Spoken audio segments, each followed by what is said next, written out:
શું થયું બેટા? શાક બનાવે તું? શેનું? ભીંડાનું. તો શું કર્યું તે? ભીંડામાં ખાંડ નાખીને તે કુકરમાં નાખ્યું. બેટા તારી રસોઈ બહુ જ સારી બને છે, એટલે તારે નહીં બનાવવાની બેટા. હા, હું બનાવી દઈશ. હવે બંધ કરી દે બેટા કુકર. 8મી સીટી વાગી, તું ફાડીશ ગેસ ને બધું. શું કરે છે બેટા? મેનિફેસ્ટ? શું કહે છે?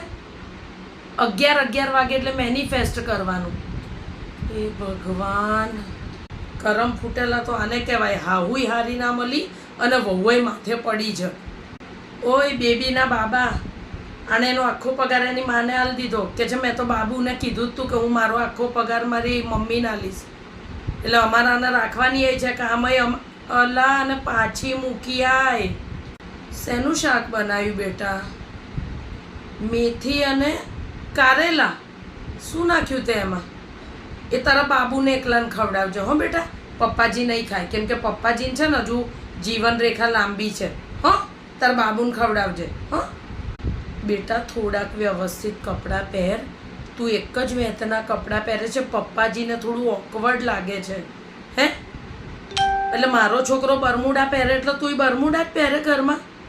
અરે ભગવાન, હું શું કહું છું તમને?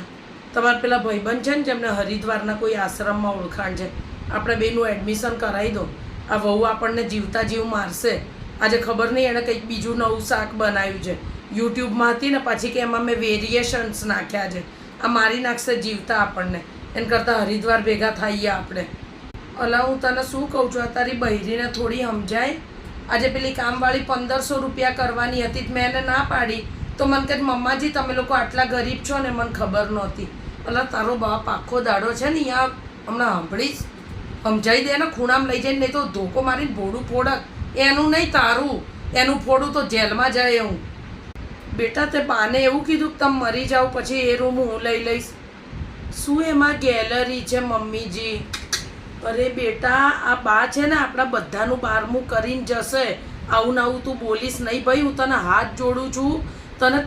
તમે કયા દિવસે મળ્યા હતા? કેટલા વાગે? મારે જ્યોતિષને બતાવવા જવું છે. હું શું કહું છું બેટા, મારી સહન શક્તિનો ખરેખર અંત આવી ગયો છે. હવે તું આને લઈને જુદો થઈ જાય બેટા. હું તને હાથ જોડું છું. નહીં તો તારો બાપો, તારી મા અને તારી ડોહી, 3 જણા છે ને ઉંમર પહેલાં ઉપર જતા રહેશે. તું મહેરબાની કર, તારી જેન્ઝી વહુને લઈ તું અહીંથી જા ભાઈ પ્લીઝ. આ બાબુ ને બેબી 2 જણ એકલા રહો.